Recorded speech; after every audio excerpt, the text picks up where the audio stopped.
Ya, pemirsa kembali lagi bersama kami di Halo Indonesia. Menteri Kesehatan Budi Gunadi Sadikin resmi membuka kesempatan vaksinasi COVID-19 melalui jalur mandiri atau program vaksinasi gotong royong yang tertuang dalam Permenkes nomor 10 tahun 2021 yang terbit pada 24 Februari lalu.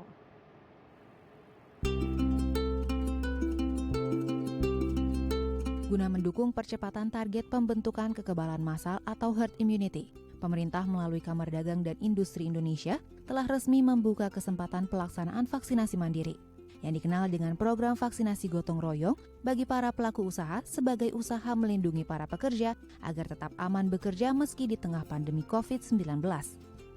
Sesuai Peraturan Menteri Kesehatan Nomor 10 Tahun 2021 tentang pelaksanaan vaksinasi dalam rangka penanggulangan pandemi COVID-19, program vaksinasi mandiri maupun vaksinasi gotong royong ini dipastikan tidak akan mengganggu skema pelaksanaan vaksinasi gratis yang telah dilaksanakan secara bertahap oleh pemerintah. Pelayanan program vaksinasi gotong royong sepenuhnya hanya akan bekerja dengan fasilitas kesehatan milik swasta yang telah memenuhi persyaratan, dan bukan menggunakan fasilitas kesehatan tempat dilaksanakannya program vaksinasi milik pemerintah. Sebanyak 8.300 perusahaan baik swasta maupun pelaku usaha mikro, kecil, dan menengah telah mendaftarkan dan berpartisipasi mengikuti program vaksinasi gotong royong, dan pelaksanaan vaksinasi tersebut diproyeksikan akan mulai didistribusikan pada bulan April. Ya, dan untuk mengetahui seberapa efektif program vaksinasi gotong royong dalam mendukung rencana pemerintah mempercepat terbentuknya herd immunity, saat ini kita telah terhubung dengan Bapak Diki Budiman selaku epidemiolog dari Griffith University Australia. Selamat pagi Pak, apa kabar? Alhamdulillah, selamat siang waktu Australia Mbak. Selamat siang waktu Australia, apa kabar Pak? Baik-baik di sana? Baik. Semoga sehat. Baik Pak Diki, ini ada kebijakan baru yang akhirnya disahkan bahwa memang pihak swasta diperbolehkan untuk melakukan vaksinasi mandiri dan juga gotong royong. Ini kalau dilihat apa yang dilakukan Indonesia, apakah juga berlaku di negara yang sedang Bapak tinggali saat ini? Ini adalah satu hal yang pertama saya sampaikan, public-private partnership kan bukan hal yang baru. Namun dalam situasi pandemi ini, keterlibatan swasta ini tentu sifatnya harus mendukung program vaksinasi yang berbasis pada strategi public health. Kalau di Australia sendiri, keterlibatan swasta ini dalam mendukung program pemerintah. Misalnya dia ada pemberian vaksin saat ini di Australia untuk home care, kayak rumah jompo, rumah lansia. Nah, itu dibantu oleh pihak swasta pemberiannya, karena yang publik ini lebih konsen dalam pelayanan publik, testing ke masyarakat dan sebagainya. Nah, mereka memperkuat cakupan target di skala prioritas. Jadi sifatnya seperti itu yang ideal ya, artinya karena kan kalau bicara herd immunity itu panjang sekali ya, kekebalan proteksi, dan yang paling harus segera dicapai tentu adalah penurunan angka kesakitan kematian, yang ini bisa melibatkan ya peran swasta, peran juga sektor masyarakat, ya civil society kayak ormas dan lain sebagainya. Nah, ini saya kira yang untuk Indonesia, konteks Indonesia, saya kira harus memperhatikan hal tersebut ya, jangan sampai walaupun misalnya ada pemberian pada karyawannya, tapi jangan sampai juga mengabaikan peran dari private sector ini untuk lingkungan sosialnya, lingkungan komunitas sekitarnya. Ketika ada misalnya lansia yang masih terlalu antrian panjang, ya tidak ada salahnya dalam pola corporate social responsibility mereka pun mendukung program pemerintah di wilayahnya.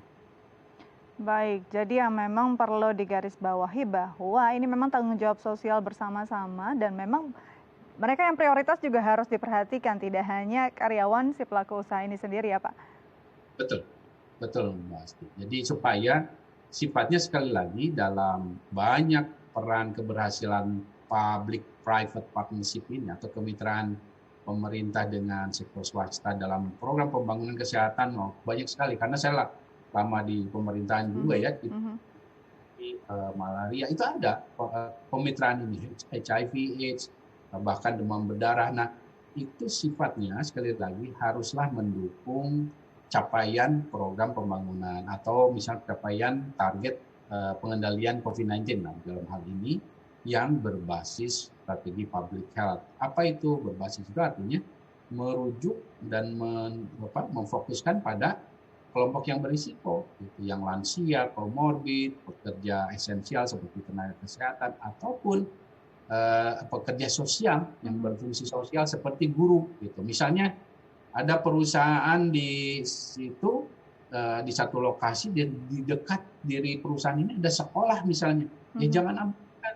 Guru-gurunya dipastikan apakah sudah tercover oleh pemerintah. Kemudian juga staf sekolahnya, sehingga perusahaan ini bisa mendukung juga program kesehatan di wilayahnya, di baik sekolah ataupun misalnya pesantren ataupun di komunitas. Seperti itu, Mas. Baik, Pak Diki, ini kita bisa lihat bahwa sebenarnya vaksinasi mandiri mungkin akan dilakukan secara mandiri oleh pelaku usaha. Sejauh mana perlu ada pengawasan dari pemerintah selama pelaksanaannya menurut Pak Diki? Itu sangat penting ada pengawasan karena ini akan memiliki potensi adanya ini masalah data ini kan harus kita pantau untuk melihat, kan kita punya target misalnya 40 juta yang rawan misalnya, juta kelompok yang rawan yang akan divaksin. Nah, kontribusi dari pemerintah sekian dan dari swasta jangan tidak ada. Dan juga meskipun yang bukan kelompok rawan itu juga harus terdata betul siapa, tidak ada duplikasi. Kemudian juga sistem ini juga kita harus sertakan dalam atau ada mapping di setiap kabupaten kota, sehingga pelaporan kabupaten kota ini juga akan terrepresentasikan atau merepresentasikan dari laporan yang dilakukan sektor swasta ini di wilayah, sehingga misalnya dari total penduduk sekian targetnya, kontribusinya sudah berapa persen ini sudah harus ada jelas, dan ini berkaitan juga kan maksudnya mau mempercepat program. Tapi bukan herd immunity ya, herd immunity itu harus diluruskan. Herd immunity itu goal yang sangat panjang, bisa puluhan tahun, dan itu yang jelas pokoknya dicapainya adalah berapa target di setiap wilayah, berapa yang akan dikontribusi oleh sektor swasta ini, sehingga ini pada setiap segmen pemerintahan juga akan terlihat kontribusi mereka. Pada tingkat nasional juga akan terlihat berapa dari program ini, dan harus juga evaluasi ini juga dari sisi kualitas, ya, kuantitas harus diperhatikan karena ya swasta ini kan belum punya pengalaman dalam pelayanan publik. Ini adalah vaksinasi ini pelayanan publik, dan ada potensi yang bisa mengurangi kualitas itu tentu ada, dan itulah sebabnya perlu ada satu mekanisme dari sisi pemantauan ya, dari tidak hanya pelaksanaan sehingga juga sampai kualitasnya dan juga sistem pelaporan. Baik, jadi memang perlu pengawasan yang seksama karena dilihat ini mandiri, memang harus sebenarnya satu pintu dan jangan sampai tumpang tindih begitu ya Pak ya? Betul sekali, Mas. Pak Diki, kalau ini tadi menarik Bapak melihat bahwa percepatan dan penyebaran vaksin ini memang sangat diharapkan, tapi justru tidak berhubungan signifikan terhadap herd immunity yang sebenarnya pembentukannya jangka panjang. Bisa diluruskan Pak, sebenarnya apa sih herd immunity dan bagaimana dari vaksinasi ini bisa terbentuk kondisi tersebut dalam jangka panjang? Nah, ketika kita bicara herd immunity atau kekebalan kelompok, lebih tepatnya proteksi kelompok, itu tentu bicaranya pertama dari definisi, kemudian dari formula. Formula itu rumusnya. Kalau definisi sudah cukup banyak orang tahu lah bahwa pada kondisi tercapainya kekebalan atau proteksi kelompok itu ada sekian persen jumlah penduduk yang sudah memiliki kekebalan itu. Nah, kenapa sekian persen? Karena akan berbeda threshold dari herd immunity. Persentasenya ditentukan oleh kondisi, ada 3 variabel. Nah, ini yang kembali kita melihat formula atau rumusnya. Nah, ada 3 formula yang semuanya itu dinamis sekali dan pemirsa semua. Artinya tidak rigid. Itulah sebabnya kalau saya ditanya kapan tercapai, berapa hari, itu sulit kalau kita bicara atau jawab saat itu. Karena itulah pada prakteknya berupaya mencapai satu kekebalan kelompok ini butuh lama. Baru setelah tercapai kita bisa menjawab, setelah 5-6 tahun atau 10 tahun, atau bahkan kalau smallpox eradikasinya 200 tahun, itu baru tahu. Nah, satu yang harus kita tahu adalah efikasi dari vaksin dalam mencegah penularan. Ini yang belum kita tahu.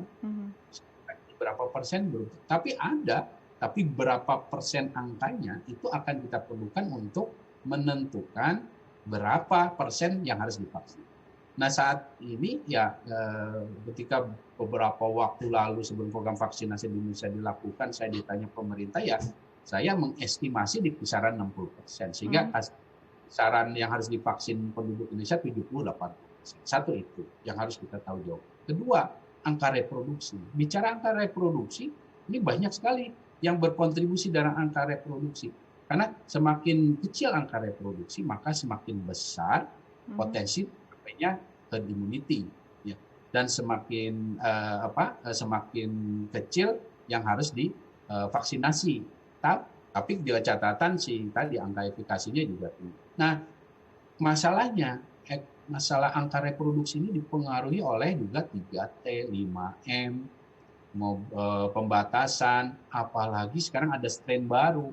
Ketika misalnya strain baru ini bisa menambah 0,9 angka reproduksi, dan ini artinya meningkatkan juga angka reproduksi di satu negara atau wilayah, sehingga akan memperkecil kecepatan peluang terjadinya proteksi kelompok tadi. Nah, inilah sebabnya kalau bicara masalah vaksinasi, angka reproduksi, ini tidak bisa berdiri sendiri dengan 3T, 5M tadi.